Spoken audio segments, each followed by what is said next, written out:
નમસ્કાર, જોઈ રહ્યા છો પડકાર ન્યૂઝ। વડનગર તાલુકામાં આમ આદમી પાર્ટીના નવા હોદ્દેદારની વરણી। મિશન 2027 માટે સંગઠન મજબૂત કરવાની કવાયત। મહેસાણા જિલ્લાના વડનગર તાલુકામાં આમ આદમી પાર્ટીના મહત્વપૂર્ણ બેઠક યોજાઈ હતી, જેમાં તાલુકા અને જિલ્લા કક્ષાના નવા પ્રમુખો તથા પ્રભારીની વરણી કરવામાં આવી હતી। બેઠક દરમિયાન સંગઠનને વધુ મજબૂત બનાવવાની સાથે વર્ષ 2027ની ગુજરાત વિધાનસભા ચૂંટણીને ધ્યાનમાં રાખીને અત્યારથી જ તરિયાના સ્થળે તૈયારીઓ શરૂ કરવામાં કાર્યકરોની સૂચનાઓ આપવામાં આવી હતી।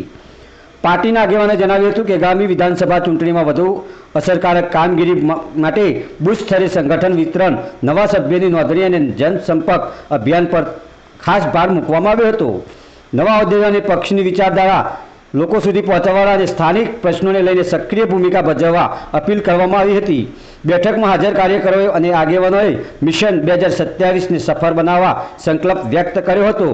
આમ આદમી પાર્ટી દ્વારા રાજ્યભરમાં સંગઠનાત્મક ફેરફાર અને નવી નિમણૂકની પ્રક્રિયા ચાલી રહી હોવાનું પણ જણાવ્યું હતું। પડકાર ન્યૂઝ અહેવાલ નાગજી ઠાકોર।